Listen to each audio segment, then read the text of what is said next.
Hello, Dr. Roseanne here, and we are talking about how to manage a meltdown. It doesn't matter if you have a 2-year-old. It doesn't matter if you have a 27-year-old, or maybe like me, 13 and 19-year-old. Kids have meltdowns. And we're going to talk about how to handle it. So, managing big emotions of dysregulated kids is what I do and what I've been doing for 30 years. And it's why you're here. And so, when kids dysregulate, we really wonder why it's happening. And I think it's good to wonder why it's happening, but I also want you to know it is normal for kids at some time to dysregulate. Maybe, as my dear buddy Becky and I were talking this morning about siblings fights, and it's the thick of the summer right now, and kids are spending too much time unstructured. And so WWE sibling smackdowns occur. So, she was sharing, she's a mom of 3, and she was sharing, Becky, I hope you're okay with me sharing. I know she is because we go on vacation together.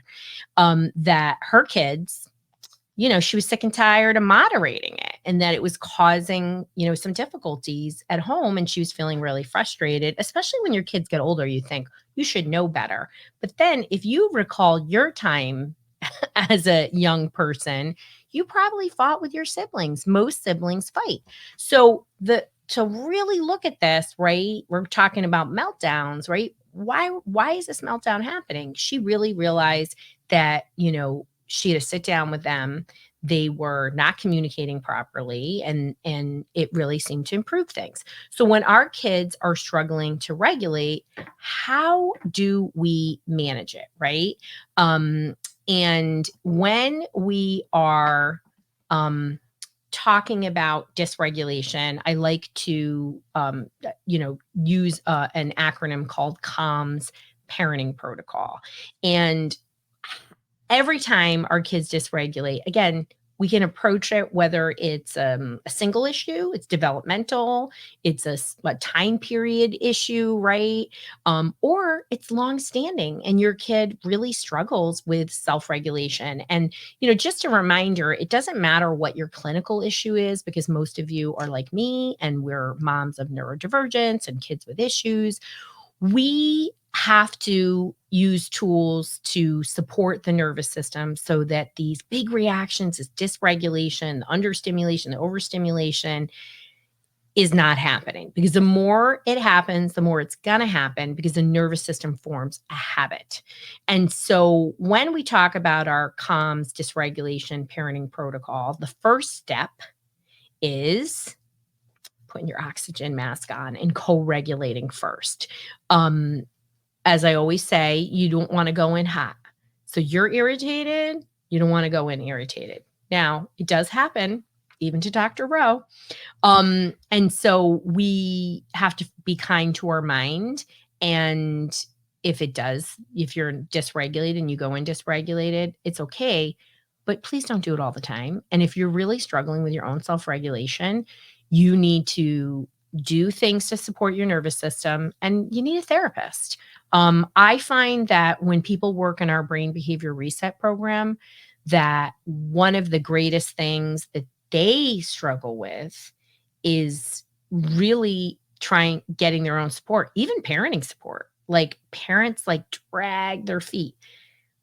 I mean, I say this all the time. Like, if you were, your kid was a D1 athlete, I know nothing about sports, but they were moving in this direction of advanced sports, you wouldn't even think twice to hire a coach for them. Not even twice. But man, do people drag their feet about therapy. So get yourself regulated, right? And then the A in CALMS is avoid personalizing this behavior, right? So your kid's dysregulated, they're nasty to you, they're having a sensory meltdown, they're doing all that. I promise you, your child is not doing this on purpose. Nobody wants to dysregulate, right? Just like when you've lost your poop, because your kid is nasty or they're running late, you feel terrible. I feel terrible when I dysregulate as a parent. They do too.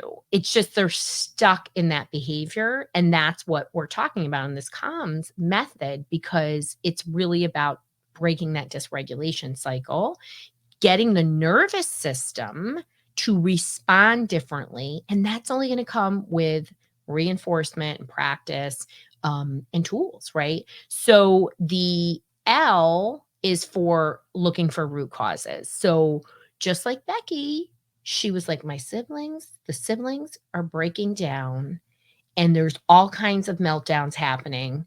I'm having a hard time with it. What's the real issue here? So lack of structure in that case. Let's talk about some of the common ones. Overestimating skills.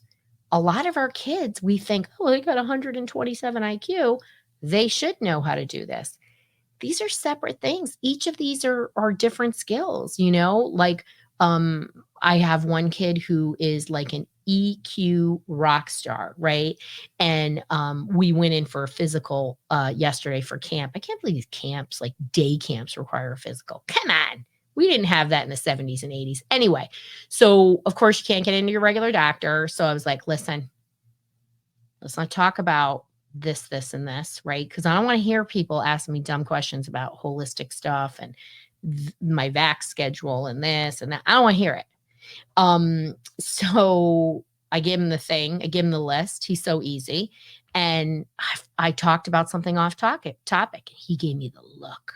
He gave me the mother look to remind me to zip it. And I afterwards, he right out of the gate said to me, I thought we weren't going to talk about that, Mom. And it was really, really funny. But he had an awareness, right? But when it comes to root causes, remember, put your detective hat, take a 360 aerial view. What's the root cause, right? The M is for modeling coping strategies. So in the case that every time you ask him to eat something different, flips out. What are you modeling? Are you making this a fight? Are you angry? What happens, right? And modeling is not the one time. Our kids struggle with learning, whether they're neurodivergent, they're anxious, they have OCD, they have PANS. Their nervous system is too activated to be learning at the same level, right? So we have to model consistency in order for learning to occur. Remember, don't personalize the behavior. Start thinking about this in terms of the nervous system, right? That's why I talk so much about dysregulation. So you can really break out of that mindset of their clinical diagnosis. It's the nervous system that starts adapting, and you can move it from an unhealthy response to a healthy response. It's just in order for the brain to recognize a positive versus a negative, we are wired to see negative. So they will hyper alert on all the things they shouldn't be doing, but they are not going to hyper alert on what they should be doing, because it takes 1/4 second to see a negative and about 20 seconds to see a positive. So that's quite a difference. So what are those coping strategies? Are we modeling it? And the S is for support and reinforcement. So really that's about teaching. So we're modeling, we're teaching, we're reinforce, right? So I always say reinforce, reinforce, and reinforce some more. We cannot reinforce these kids enough.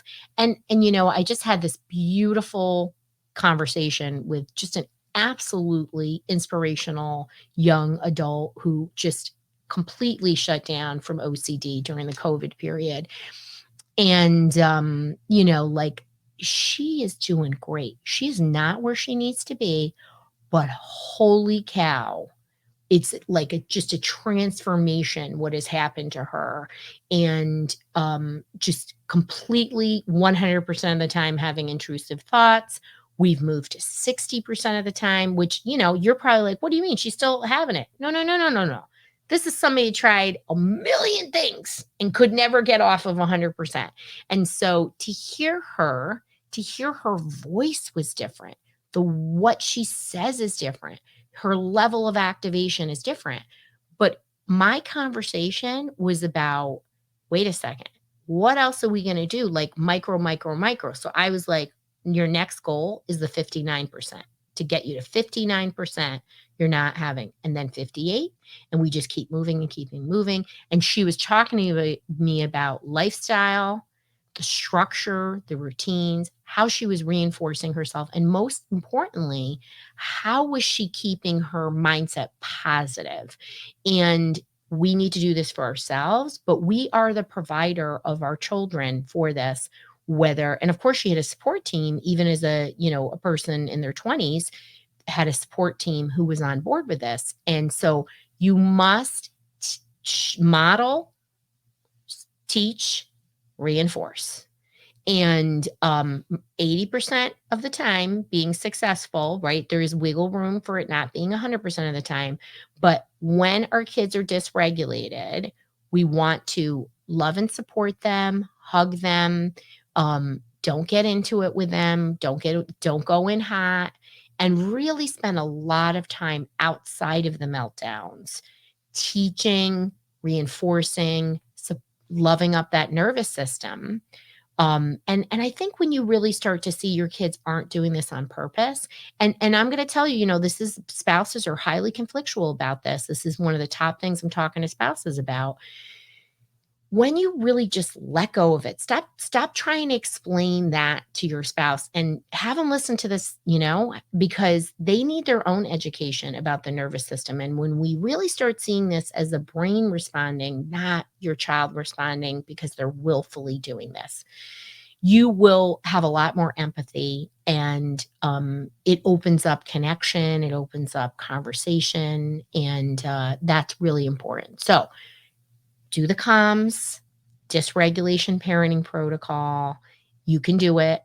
And there are lots of resources in all of what we do to support you. And if you are not in our dysregulation solution and calm brain parenting community, you can go to drroseanne.com/help to take a solution matcher to match you to the right solution. So sending everybody a lot of love, and stay strong, stay positive if you have a dysregulated kid, because I've done it, and so have all the thousands of families that I am working with.